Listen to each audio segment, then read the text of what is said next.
If you feel like you're eating healthy, but your fat loss has stalled, it's blood sugar, not calories, that may actually be the problem.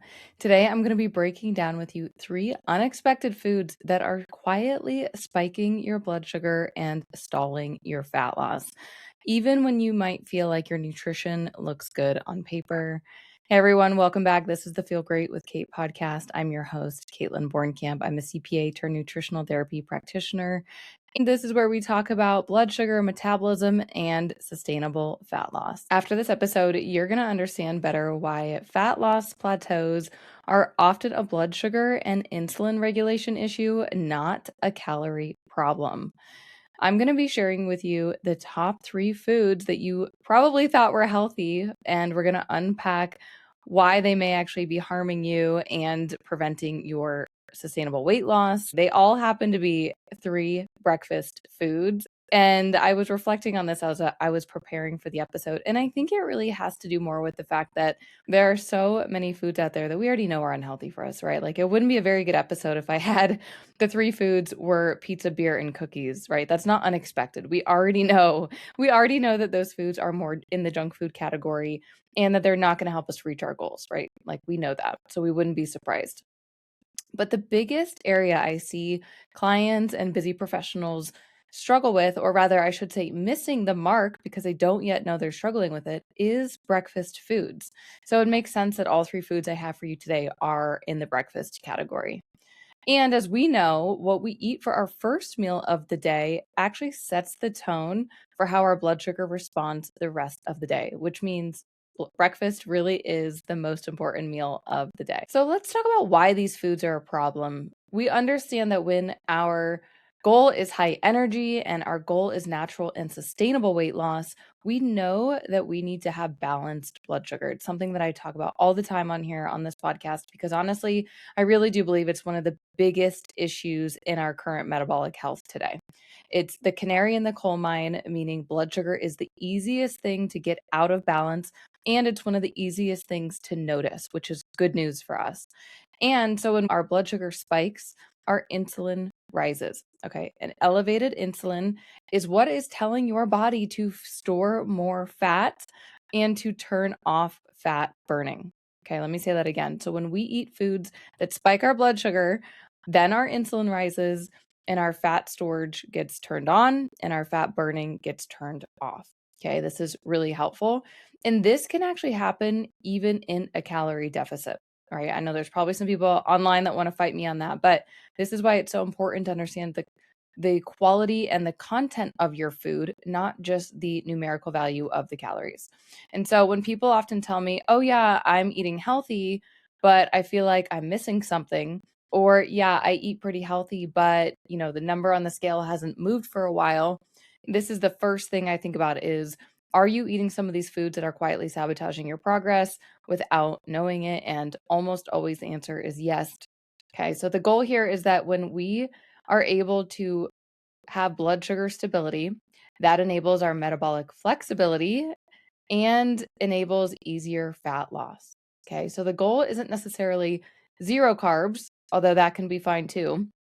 It's predictable and stable glucose responses. All right, so let's jump into it. The 3 unexpected foods that are spiking your blood sugar and stalling your fat loss. The first one is morning smoothies. Okay, these are often high in carbohydrate and usually low in fat and low in protein.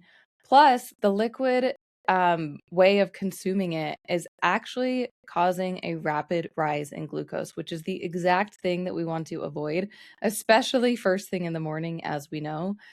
And this is a huge reason as to why it being liquid and processed carbs is why the portion size isn't necessarily the main issue. So again, it's not a calorie issue here. Liquids that we drink actually empty from the stomach 4 times faster than solid foods. And this means that glucose hits our bloodstream even faster, yielding an even higher insulin response. Okay, so what this means is that even if the calories are reasonable, or even if you're getting all these extra nutrients, as we'll talk about in the breakdown of smoothies, the insulin still spikes, and that's what's stalling your fat loss and driving cravings later in the day. Okay, so this is so important to understand about smoothies because I know a lot of the ingredients in most smoothies, if you're doing it well, are actually pretty healthy. You're going to be including things like vegetables and fruits and maybe some supplement powders that you're trying to consume, like all of your things in one stack, right? I'm with you. I am all about efficient nutrition. So if you were to tell me, Caitlin, what's the most efficient way to get everything I need? It seems like it makes logical sense to just throw it all in a blender and drink it while you're sitting at your desk because you're telling me you're so busy and you have little time for nutrition. Smoothies are oftentimes a really great way to fit extra nutrition into somebody who's genuinely really busy into their schedule. So I understand the convenience factor of a smoothie. I myself consume smoothies sometimes, but when we are selecting food choices, we need to be optimizing for blood sugar first. Okay, so this doesn't mean that we can't have smoothies, but it means that we need to be optimizing for blood sugar first. Okay. And so, what we can do for that is adding in a source of protein and adding in a source of fat directly into your smoothie. Or, even better, as we'll talk about towards the end, is actually switching out to not have a liquid breakfast to begin with. And I know that that's hard to maybe, digest if you're somebody who has your go to smoothie every day. Maybe keep in mind some of the ways in which your blood sugar might be spiking. Like, for example, do you feel hungry within 2 hours after having your smoothie? Do you feel like you're craving something later on that morning? Are you able to make it until lunch, or do you have to have a snack in between breakfast and lunch? Do you notice yourself feeling low energy or shaky, or even a feeling of anxiety? Those are symptoms of low blood sugar, meaning that your blood sugar spiked high from the smoothie and then it subsequently dipped later on in the morning. Okay, so I know for myself, if I have to be really particular with what I put in my smoothie if it's going to be sustainable for blood sugar, or else I get these same symptoms. I feel hungry sooner. I feel hungry within 2 hours, and I might be a little bit more off, from a focus perspective. And then I also am just going to be a little bit less stable in terms of my energy. Okay, so I might feel that kind of low blood sugar feeling because of that dip. Okay. All right. For the second unexpected food that is spiking your blood sugar and stalling your fat loss, this is oatmeal. Okay. And I know if you're somebody who has been trying to improve your nutrition, you've probably heard and it's probably been drilled into your brain that oatmeal is one of the healthiest breakfast foods you can choose. And that's simply not true. Even worse if you're going to have a banana on top of your oatmeal or if you add a glass of orange juice or milk with it too. Oh my goodness, it's like a triple threat to your blood sugar. Okay, so I want to acknowledge that while oatmeal does contain fiber, that's the main reason as to why you see it recommended sometimes. It can be part of a healthy diet. However, it's still a concentrated carbohydrate and it's often eaten by itself or worse, like I was saying, with extra carbs from fruit such as bananas or honey, right, to sweeten it since oatmeal itself is usually pretty bland. And so, what this means is that it is usually almost always not eaten with enough protein or enough fat. And so, what does that do, you guys? We already know. The answer is it's going to be giving you a huge blood sugar spike. Okay. The exact thing, again, that we want to avoid in breakfast. So, it spikes our blood sugar, which then increases our what? Our insulin, and that stalls our fat loss. And the cycle continues. It has the increase in blood sugar and then the subsequent energy crash and then the cravings later. And so I was talking to a client about his breakfast the other week, and the concept of oatmeal came up because he was telling me, I thought it was healthy, right? I thought I was doing the right thing to have oatmeal, banana, and orange juice all in one. And I had to politely explain to him that no, in fact, each one of those is giving you, 30 plus grams of carbohydrates. So a combination of 75 to 100 grams or more carbohydrates for your breakfast is absolutely outrageous for anyone's breakfast. Okay, so we really want to anchor in on maintaining whole foods, but again, prioritizing blood sugar first. So, for what we can do instead for this one is really kind of switching that instead of having, a warm bowl of oatmeal, kind of identifying that there are other foods with fiber that can help you feel good and also help you feel sexy, right? Some of those would be things like eggs, with vegetables, like if you want to scramble up some eggs, add in some peppers, some mushrooms, some onions, and you can even go as far as adding in a source of healthy carbohydrates such as potatoes with your eggs and still have a better blood sugar response. So again, it's not about too many calories. It's not about even zero carbs. It's about balancing each meal in itself. Another good option, if you wanted something easy, maybe with less cooking involved, would be Greek yogurt. So, unflavored Greek yogurt would be the key words there to make sure that it's low in sugar and high in fat and high in protein. And then you're going to top it with something that's more blood sugar neutral and energy supportive, such as nuts or nut butter, and maybe some lower sugar, antioxidant fruit, such as berries. So, raspberries or blueberries, strawberries, those would all be a really great option on top of the Greek yogurt bowl. Or my personal favorite actually is to have a savory breakfast. So even something like leftovers from the day before.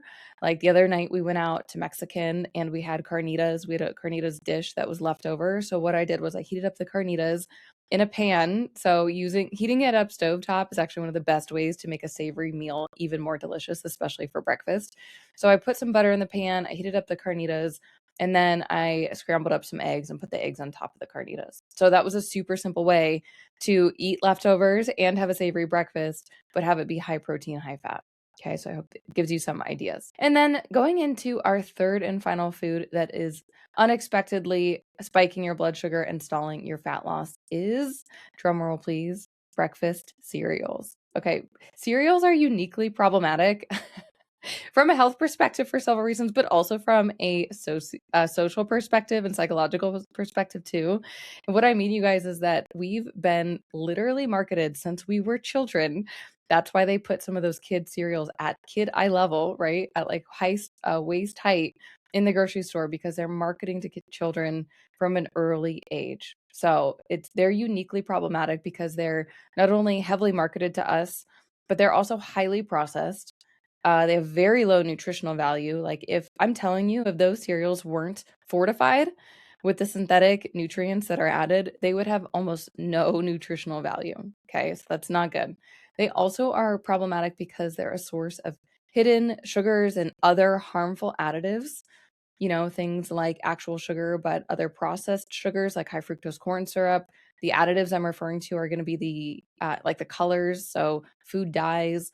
I mean, just thinking about kids alone, if you are a parent to a child, avoid cereal with all costs. And I'm not even being dramatic here, but with the rising rates of ADHD and other, brain and focus issues within children, and if I'm being honest, within adults as well, we need to be protective over their brains and their development. And so we need to avoid added sugars and we need to avoid food dyes and additives as well. All right. Another reason why cereals are uniquely problematic is that they have minimal fat. This is by design. This is how they're marketed. They're actually marketed low fat. And that's part of, as we'll see, why they get the stamp of quote unquote heart healthy on the label, which is outdated. And we'll come back to that. But just like the other foods, cereal is also low in protein, high in carbohydrate. And so, because of that, you guys already know the exact pattern that's happening, right? Is that even these low calorie or what are labeled as low sugar cereals can actually break down into glucose rather quickly, which again leads to that cycle of having a big blood sugar spike, insulin, fat storage, low energy, food cravings. Okay, we know how it goes by now. All right, so this is why I want to really unpack cereals in terms of, because it's often labeled as a heart healthy food option. It has that American Heart Association, logo on the front. You know what I'm talking about? And I want to explicitly call out that that's based on outdated science, that cholesterol is the bad guy when it comes to heart health. Okay. We now know that heart health is driven more by insulin resistance, inflammation, and by blood sugar imbalance than cholesterol alone.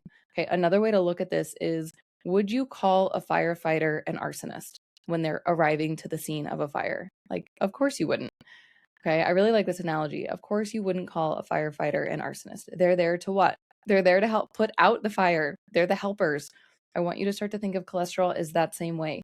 Cholesterol is not the guy that started the fire. He is there to help protect the inflammation on your arterial wall. Okay, so cholesterol comes into the arteries and starts to accumulate more plaque when there's more damage to the arteries from things directly like inflammation and insulin resistance.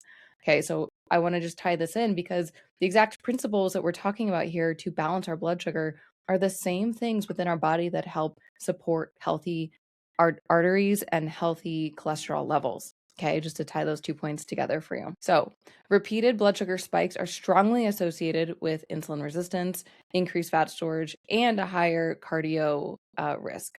Okay, so that is really helpful to know that the cereal that you're choosing to eat is not actually as heart healthy friendly as you may have believed. But not only that, it does not qualify for us to be balancing our blood sugar. All right, so we first and foremost need to approach each of our nutrition choices to balance our blood sugar, and cereal doesn't make the list for those reasons. All right, so moving into the part of what can we do instead, Caitlin? What can we do instead? Well, first, I just want to empathize if you're listening to this and you eat any of these three foods regularly. Don't worry. I know this is usually the part where you feel kind of frustrated, or maybe you're mad at me. Like if you're still in denial, you're like not ready to give it up. You're like, no, but Caitlin, this is why it's healthy and blah, blah, blah. I'm like, listen, I hear you. Trust me, I go through these phases too with certain foods that I'm not ready to give up as well. So if you're in the resistance part right now of your journey, just maybe come back to this. But if you are somebody who's ready to actually do better for your own body and see how you feel and support your health and your blood sugar along the way, then this next part is for you. So, what we can do instead is pairing those carbs, if we are still going to eat those foods, with a source of quality protein and fat. So what we'd want to do in that case, like if you're telling me, Caitlin, I just really like oatmeal, you're gonna swap it out for those swaps I already mentioned, right? So like adding some nut butter on top of the oatmeal, or maybe you actually have a smaller portion of the oatmeal and instead you have a couple of scrambled eggs first, and then you have the oatmeal sort of as like a secondary, right? Because then you'd be getting your protein and your fat plus a bunch of other nutrients from your whole scrambled eggs, and then you can have your oatmeal. The good news with that is that if you do that first, if you eat the protein and fat first, which is what I recommend, then any of these three foods, you're going to not want to eat as much of them afterwards. Okay. So that's already working in your favor. It's working with your brain, it's working with your neurology and with your, food cravings, right? So that can be really helpful because instead of, me just saying, like, let's take these foods out completely, you're going to naturally feel like you want to eat them less, which is great. That's what we want to go for, right? We want to work with our body, not against it. Something else you can do instead is actually anchoring a meal. Switch to anchoring your breakfast on getting 30 grams of protein or more, starting from that place. Okay, so what that's going to do is enable your mind to focus on what you should be eating instead of what you shouldn't be eating. Okay, so it's focusing on glucose stability, not on elimination, right? I like to call this the crowd out method, which is where when you focus more on what you do want to eat, you don't focus so much on what you can't eat or shouldn't eat, right? Or whatever word you want to put in front of it. But we're going to eat less of the foods that don't align with our goals. All right. So that's really helpful. So anchoring on a meal where you can get 30 grams of protein, that in itself is going to completely change even the options of what you're going to put on your plate for breakfast, as well as any other meal that you do that for. But I'm telling you, it's one of the most easy ways to transform your nutrition is optimizing breakfast first. And if you're somebody who's thinking to yourself, well, that sounds nice, or, I'd love to, but I feel like I have no time for nutrition. I feel like I don't have any time for cooking. I feel like I'm always so busy. What about when my schedule is unpredictable?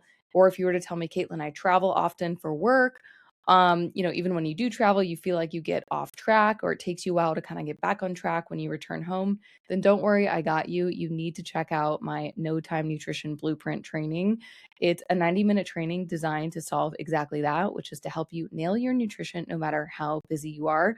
I have included in there all sorts of recipes, all sorts of tools and tactics, the exact things that you need in order to actually save time each week to optimize your daily meal choices, even when life is most unpredictable. Okay, so grab that No Time Nutrition Blueprint training.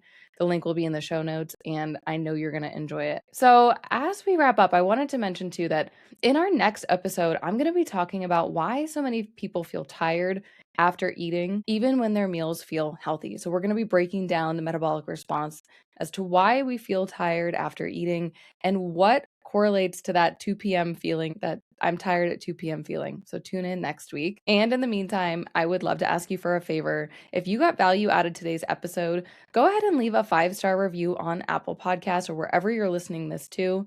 And I will personally send you my list of protein powders that actually work well for blood sugar, especially in your morning smoothies, and actually taste good. So what you can do is once you leave that 5-star review, take a screenshot and email it to me at caitlin@feelgreatwithkate.com, and I will go ahead and send you over my personal list of protein powders. All right, until next time, my friends, stay healthy.